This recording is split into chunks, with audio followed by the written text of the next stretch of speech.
All right, this is Steve. Another Bikes We Ride. This is our bike shop, Macklin Bike Shop. And I thought I would share my Niner Rip 29er that I have been riding. And this is actually the second Rip that I've spent some time on. Been on this one for a couple of years. The first one was a 27.5 Rip. And hands down, I dig the 29er over the 27.5. So, in fact, yeah, we have another customer that got a 27.5 Rip. Love the bike. Decided to get another Rip, but do a 29 to kind of have both options. They got the 29 Rip and they sold their 27.5.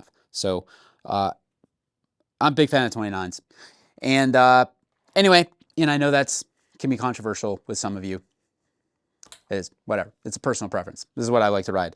So, anyway, this bike, it's not all, no, it's not stock. So this bike actually came in as a 5-star XO limited electronic shift version. And I rode it like that, but those parts actually ended up over somewhere on one of our bikes that we're using for XC racing. I think it's over there on the Ernon maybe. But anyway, so this is just kind of the fun bike. So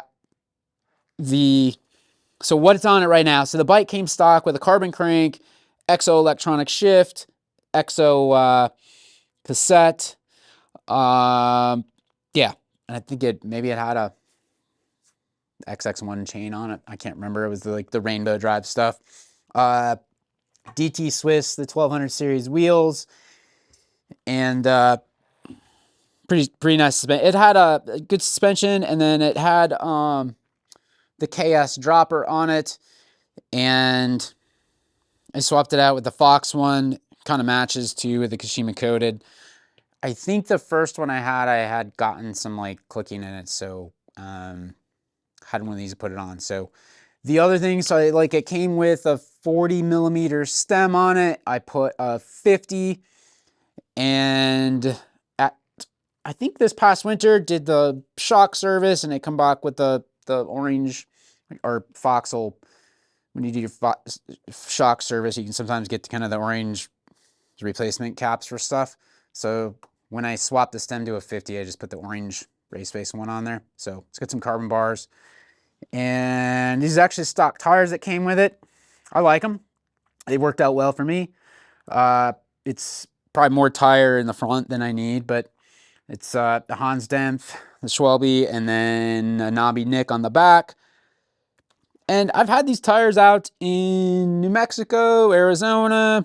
They've been out to Moab, and yeah, they've held up pretty good. I like it. So right now, what's different on the bike though is it's got a standard GX 12-speed cassette on it. It has a GX electronic shift derailleur, and then it just has the kind of the cheap Truvative Descendant aluminum crank on it.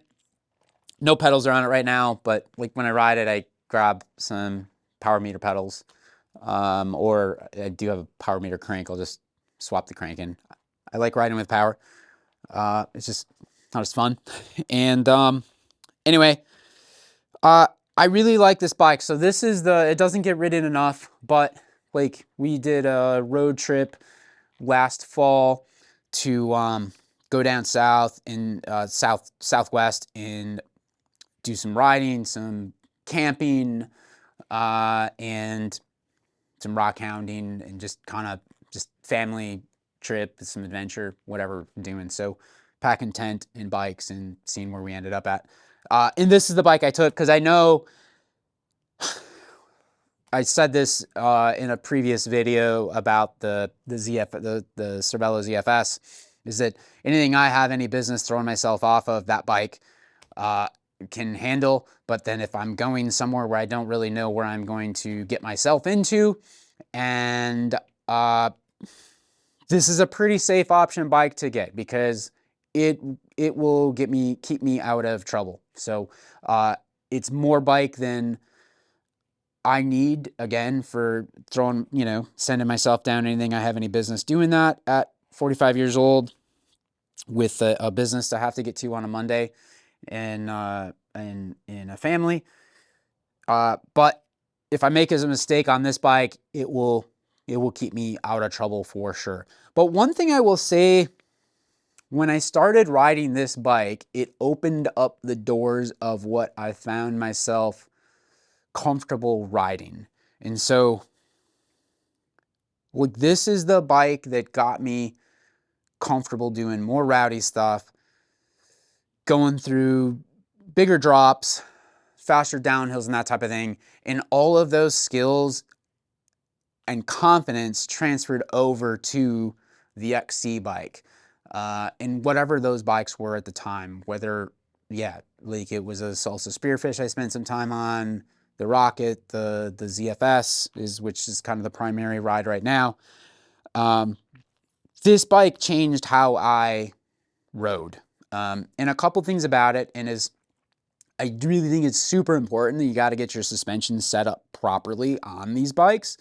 But when this thing is set up and dialed, this one comes with some pretty nice suspension, but I can control both high speed and low speed, both rebound and compression, high speed, low speed.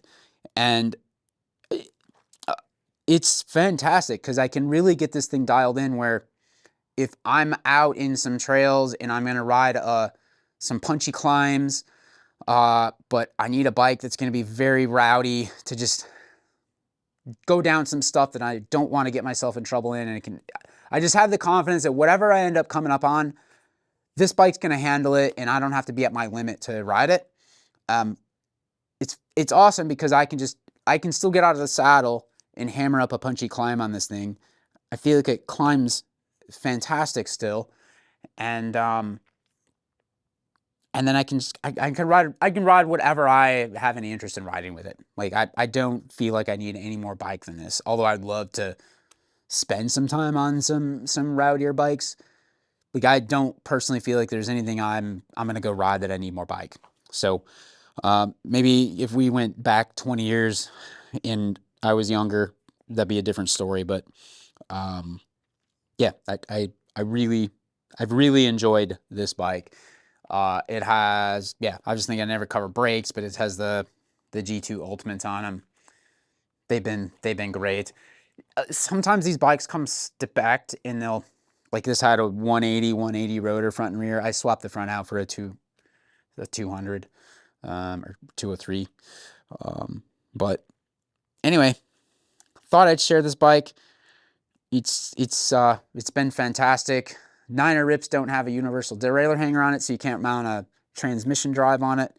But in general, for my rowdy bike, I don't really care. I could just ride some mechanical stuff. I had this electronic GX derailleur because those upgrade kits became so cheap.